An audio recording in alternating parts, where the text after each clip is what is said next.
2 key points before we start.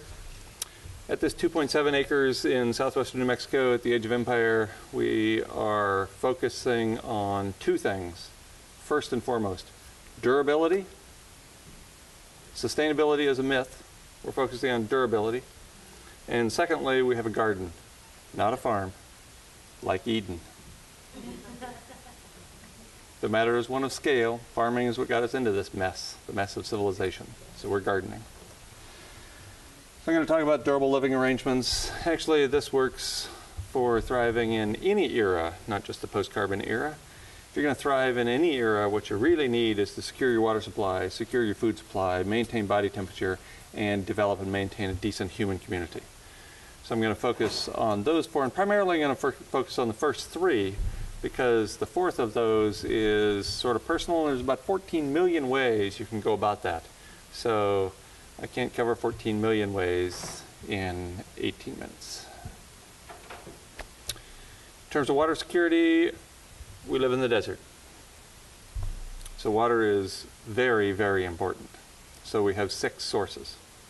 We try to adhere to the principles of permaculture, which means multiple structures for every function, and every structure meets multiple functions. So we have 6 sources of water. We have 2 solar pumps that pump the water out of the ground into cisterns. Down one of those well holes, we have a hand pump as well, running right alongside the solar pump. We harvest water off 2 roofs. This is the water being harvested off of the straw bale house, which has a metal roof. As an aside, I also demonstrate my post-carbon transportation.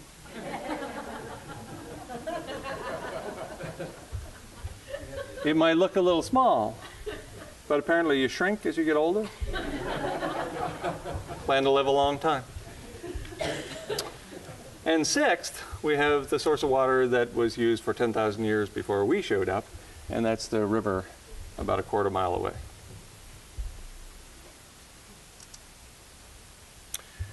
With respect to food, we have multiple sources of food. We have chickens, of course, ducks, also for eggs. The first summer we had a little bit of difficulty with our mix of vegetables. So we were producing about 100 to 150 pounds of cucumbers every day.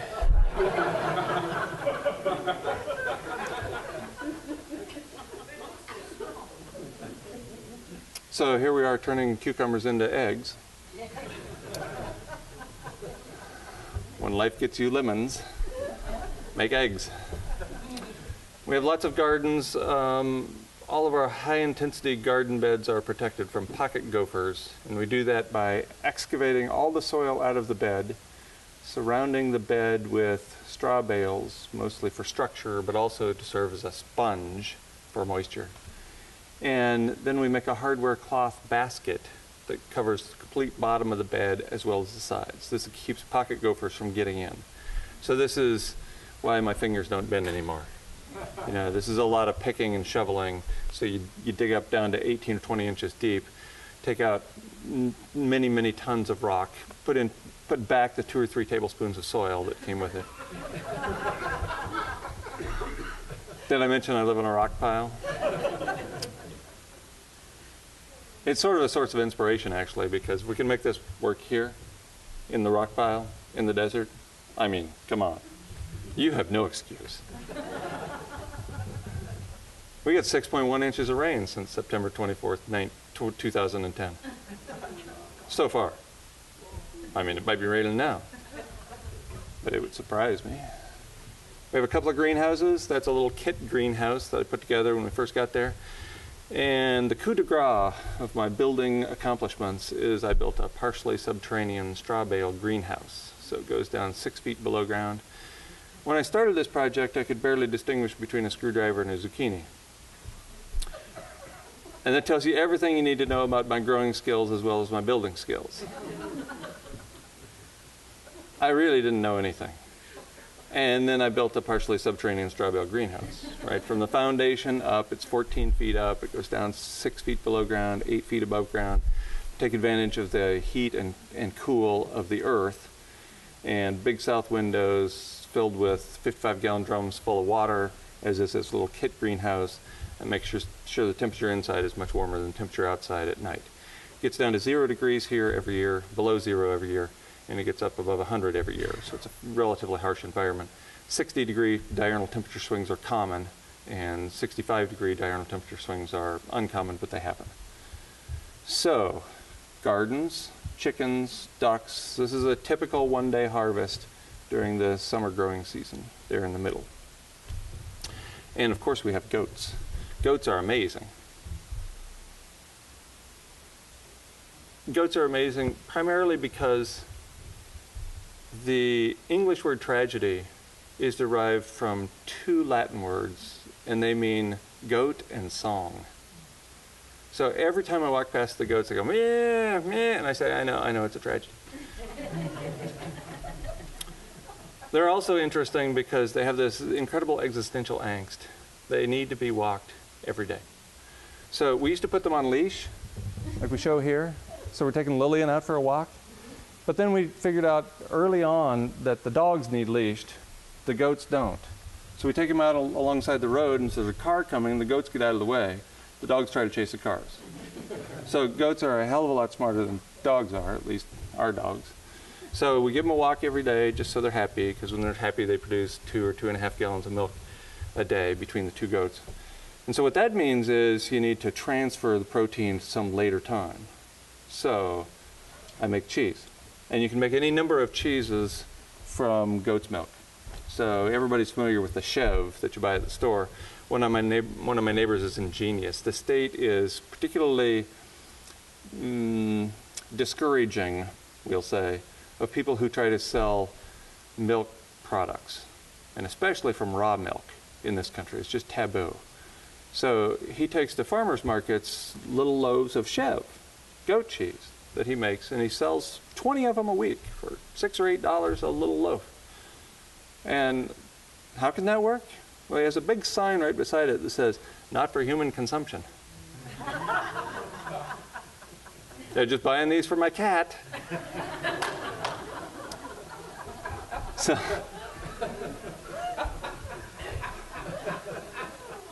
So you can take the milk, you can drink it right away, except you can't keep up with drinking it right away, so you make cheese, and I make a number of hard cheeses. This is cheddar cheese. Primarily I make cheddar or Parmesan and mozzarella. Mozzarella I can make in 3 hours from the time the milk comes out of the goat until it's on the pizza. And so that's nice. And then the other dominant one I make is Parmesan, because we have a valley with the microbial population that really wants me to make Parmesan. So, you know, I make Monterey Jack, and it's actually Parmesan. And I make cheddar, and it's actually Parmesan. I made dill Havarti, and it tastes a hell of a lot like Parmesan. A little dill in it. So I decided I'm making Parmesan. There's nothing wrong with Parmesan. It's perfectly good.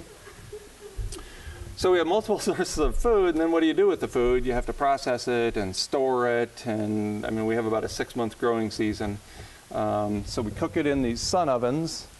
I mentioned the 6.1 inches rain we had in the last 14 months, so the sun shines quite regularly there, so we take advantage of that. We also have an old-fashioned but new wood-fired cook stove. We use extensively for canning when we have these big canning operations. It's in the outdoor kitchen, and it sits right here. There's the smokestack, the chimney for it. The outdoor kitchen has double sinks, and the grinding mill there in the back. It's supposed to be a hand grinding mill, but I ran it about twice, and I realized that my right bicep is going to be twice the size of my left bicep if I did that twice more. I can't handle that sort of asymmetry in my life. So I hooked it up to the PV solar system with this $5 fan belt and that $85 evaporative cooling fan motor. So I don't have that sort of asymmetry. And then finally we have an earth oven, or an Orno. This is an adobe oven built around sand, and then the sand is pulled out. And you light a fire in there and you stoke the fire for 3 or 4 hours.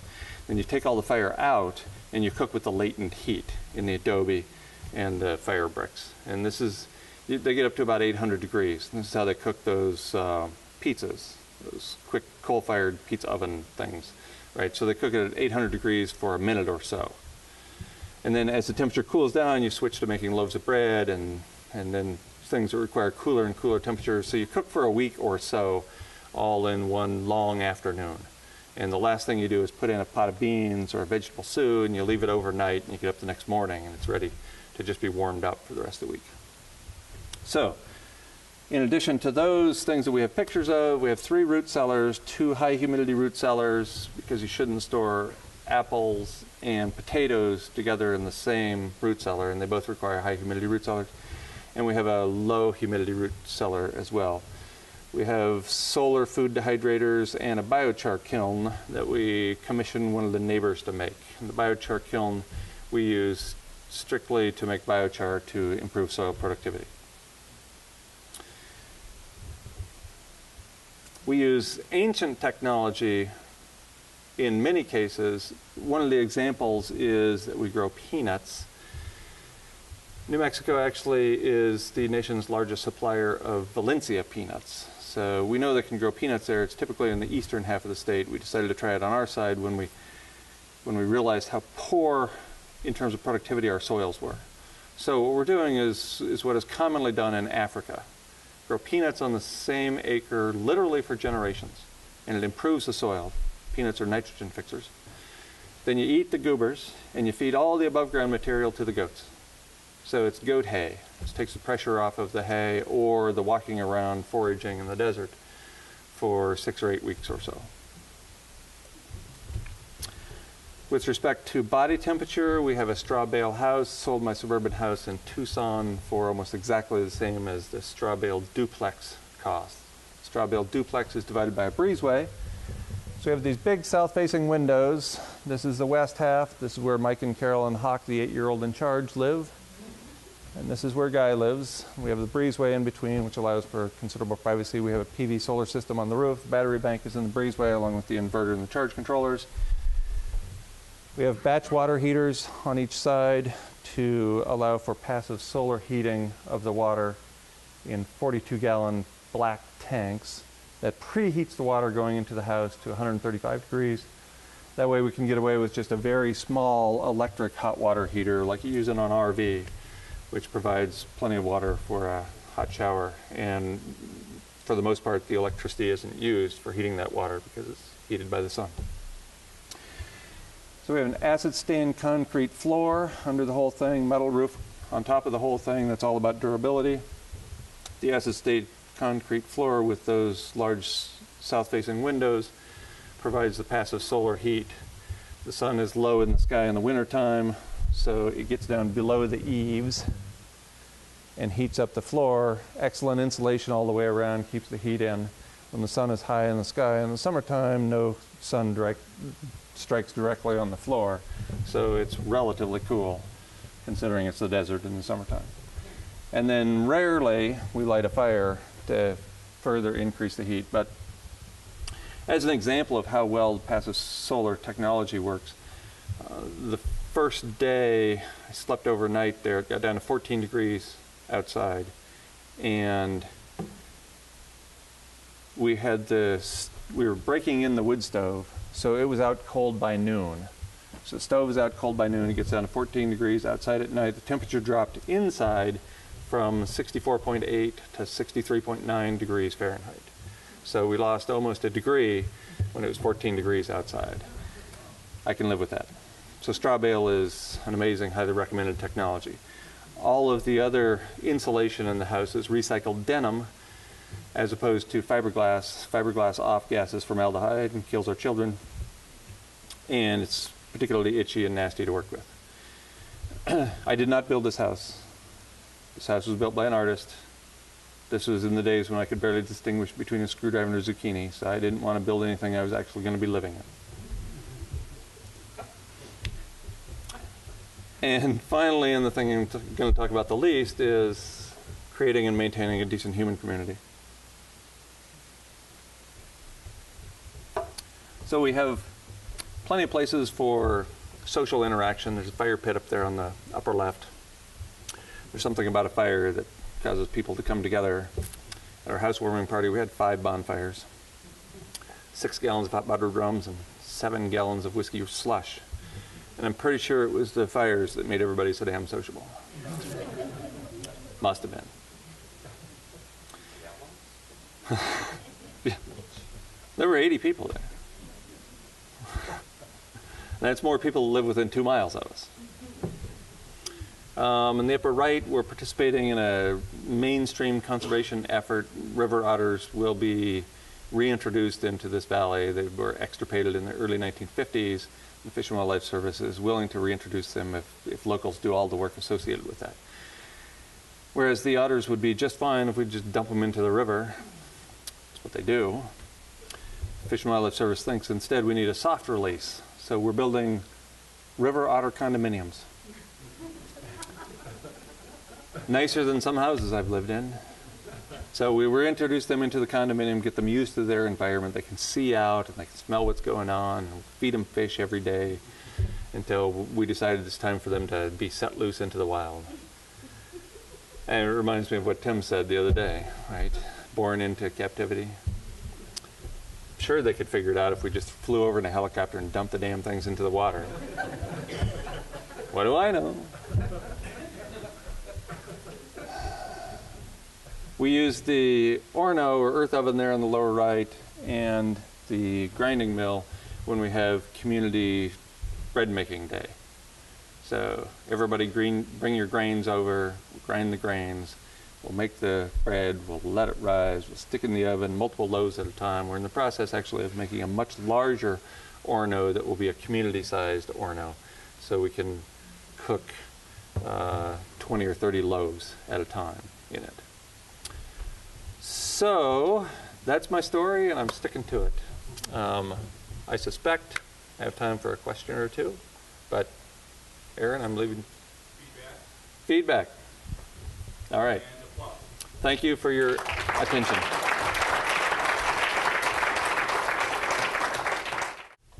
Next project, if it all works out, is a solar ice maker. Sounds counterintuitive. Life's funny sometimes. Then I'm going to get an ice fire maker.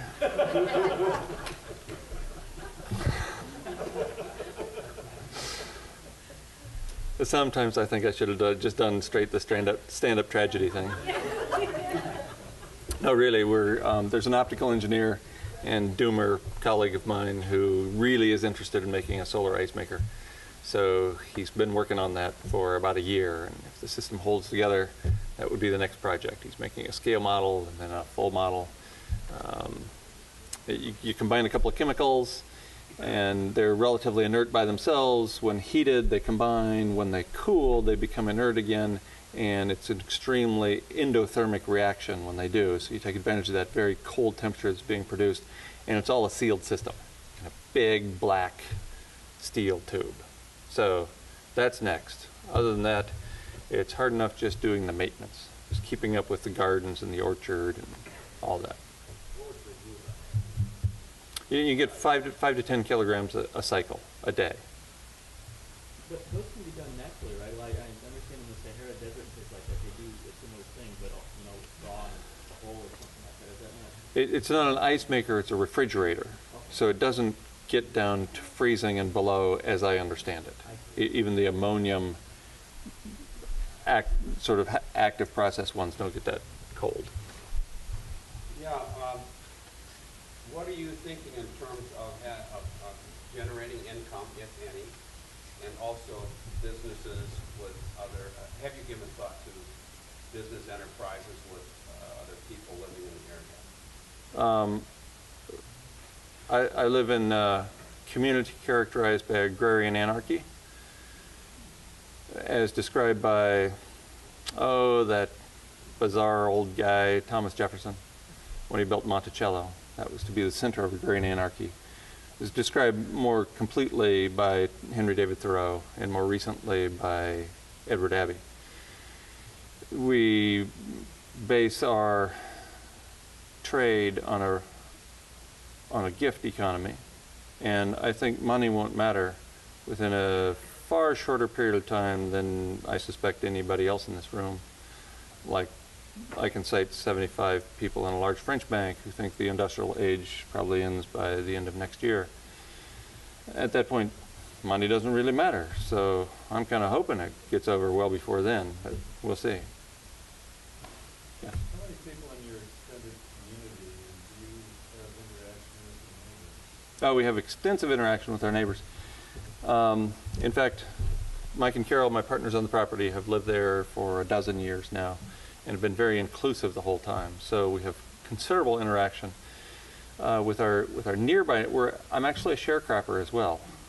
So Professor Emeritus and sharecropper, those are the two things you can call me. And so what that means is we grow this year hopefully pounds and pounds and pounds of garlic on an adjacent property and take advantage of gravity irrigation rights one of our neighbors has in exchange for a few pounds of the garlic. So we regularly interact with and exchange gifts with a dozen or so people / properties in the area. And another dozen or so we have periodic interactions with that are of a similar nature. And that's, well, at least 50% of the people in the valley right there. So we have a thriving human community that we are part of. And many, many people who are very much on the same page from a philosophical standpoint. There was a documentary filmmaker following me around for a week or so last month, and he interviewed 2 of my neighbors. And independently, they both said essentially the same thing. One of them said by the age of 14, the other one said by the age of 16, they realized they were going to outlive this culture. They're in their mid-30s now. Actually, Joseph's probably in his mid-40s. And so they've been making other arrangements for a while and eagerly anticipating the collapse of this culture and are preparing to live closer to the land and closer to the neighbors than this culture will tolerate. Considering like the high line energy a lot of the things that you're using in your systems, like how critical do you think that those aspects are in terms of like replicability for 50 years from now post-collapse? Right, so we're interested in durability, not sustainability, remember. So what we have is developed a durable set of living arrangements. We have crushed quartz countertops in the straw bale house, and there's a lot of energy in those crushed quartz countertops. We have the most expensive and hopefully the most durable faucet fixtures you can buy.